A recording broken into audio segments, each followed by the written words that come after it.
Hello, my name is NeetiGeniusHourPresentation, and this is my Genius Hour presentation. So my favorite part of my website is my experience page. This is because I think it expresses who I am outside of school, and it shows my personality. So as you can see, I do different activities like rowing, robotics, and science fair. So my science fair project this year actually formed my Genius Hour project. So my driving question was, how can we use thermal electric generators, also known as TEGs, to power wearable devices? So when I went to India a couple summers ago, I realized how dependent we were on powering our devices, because a lot of times we would experience a lot of power outages, and this would result in losing charge in our laptops and phones. So over the past couple of years, I've also noticed a widened usage of wearable devices and sensors, such as an Apple Watch or a Fitbit.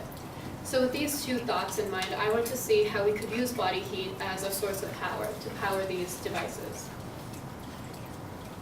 So the main problem with creating a system like this is the fact that these devices use anywhere between 3 to 5 volts and about 1 ampere to be able to power the device. So with past science fair experiments, I saw that with a temperature of about 92 degrees Fahrenheit, I was only about to produce about 35 millivolts and 25 milliwatts. So you can see that this isn't anywhere near to be able to power a device just using your body heat. So one of the ways to increase the voltage and the current to power the device is by connecting multiple TEGs in series and parallels.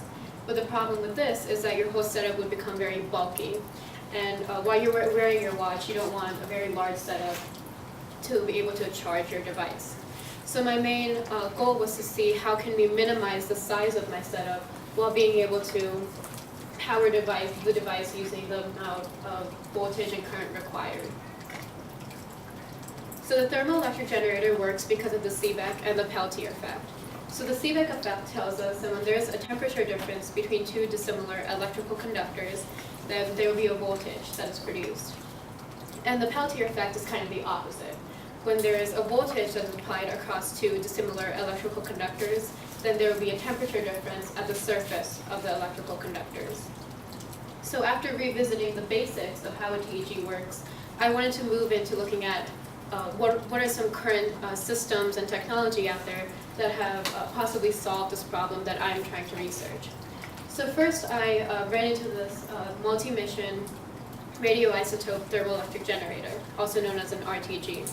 So RTGs are used in NASA space programs, and the main purpose of an RTG is to cover the spacecraft with these thermoelectric generators in order to absorb how much power it can, so that when it goes on these long space missions, it has enough power to function in space. So after researching that, I wanted to look into more specific technology out there that would better help me understand my problem. And that's when I researched the Matrix Power Watch. So the Matrix Power Watch is the first smartwatch to be powered by a TEG. And so in the CNN Money article that I was reading, it said that this power watch uses less power than other smartwatches, making using a TEG for power to be a viable resource for them. And actually in the watch it also stated that this was a stepping stone to be able to power other devices like your Apple Watch or your Fitbit that uses a much higher amount of power to charge the device. So after researching that, I wanted to go on to see what kind of solution can I create in order to power these devices. So here you can see my main diagram for my solution. So my first step was to see how can we increase the voltage from my body heat. So with past experiments, I found out that a booster circuit helps increase the voltage.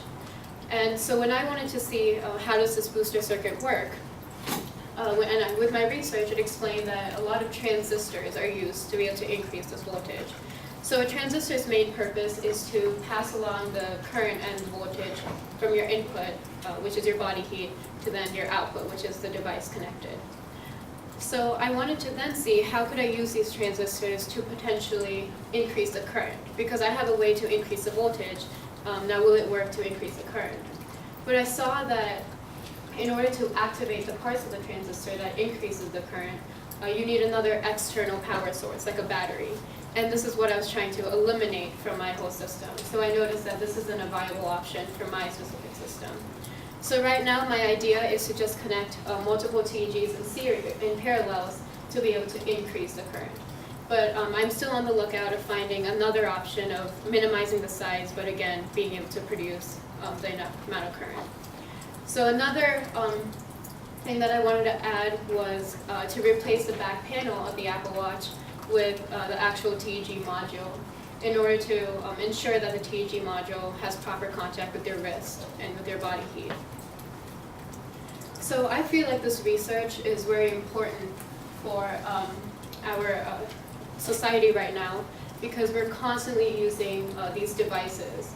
And so doing this kind of research is like a stepping stone to finding more renewable energy resources in order to power the many devices that we use in our daily life. And so another thing that I found was that in the future I would like to become a biomedical engineer. So, and I also found that this research that I'm doing right now is another way of powering medical devices that people wear. So while you're wearing your medical device with your own body heat, you could potentially charge this device. And this would eliminate any cause of the device to power off in case you have a fatal disease that you're trying to track. So here you can see some of the sources that I visited to learn more about the current applications of TEGs and how they're being used in the future. So I'd like to thank you for your time today. Do you have any questions? So you seem to have a very complete thought process. What are you thinking about doing in high school to enhance all of the skills that you already have acquired? Yeah, so this project specifically, I want to expand this into my science fair project for my freshman year, actually, to see how can I, because I figured out some parts, but it's still an unanswered question.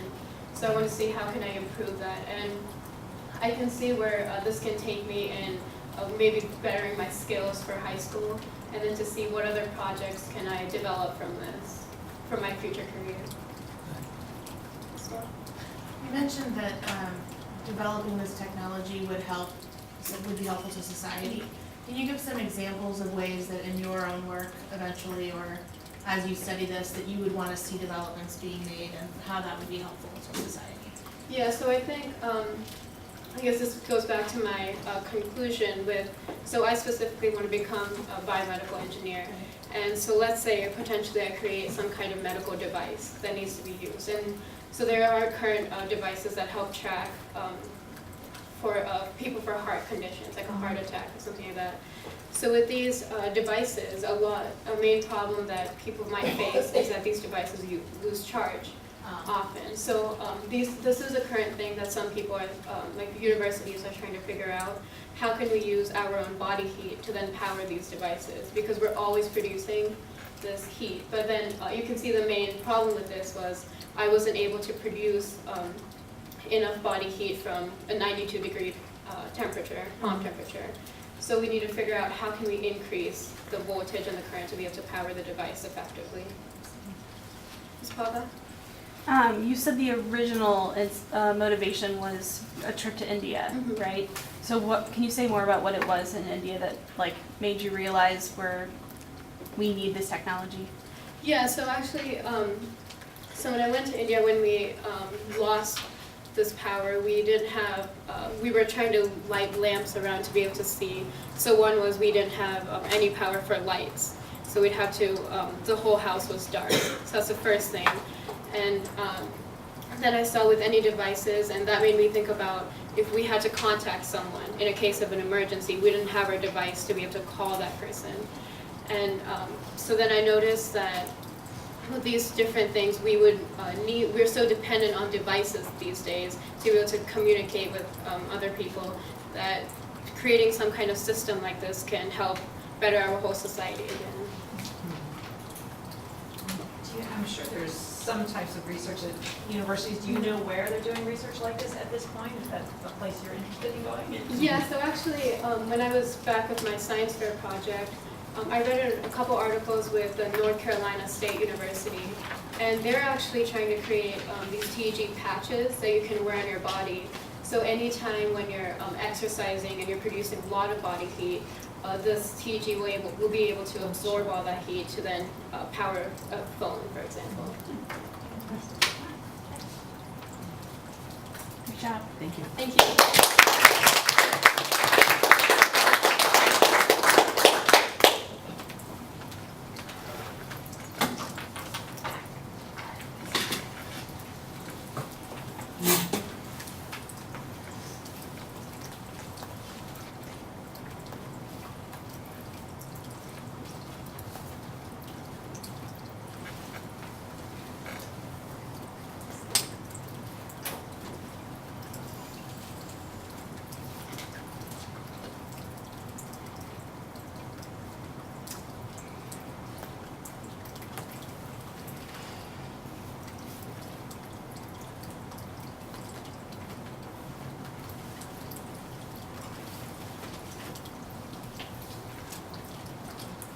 Hi, my name is Jackson Renard, and I'm an 8th grader at the Dayton Regional STEM School. One of the reasons I came to the Dayton Regional STEM School is because I really enjoy hands-on learning projects. This is why I came to the Dayton Regional STEM School. Outside of school, I really enjoy dance. Dance is my main motivation to get through anything in life, and it is also my #1 passion. I hope to pursue dance as a professional career when I get older. Just like how I love dance, I also love dogs. I believe that all dogs are sweet animals, and I also love to play with my dogs that I have at home. This sparked my curiosity for this Genius Hour project. First, we had to brainstorm different ideas for this Genius Hour project, and I chose the topic of dogs. Then we created a proposal where we included all of our information, kind of a brief overview of what we'd be doing in this Genius Hour project, and our driving question. My driving question for this project is, what do I need to know about dogs' behaviors, anatomy, and needs in order to be a successful volunteer at a local shelter? So first we'll start by talking to you guys about the digestion system of the dog. First, the food enters the mouth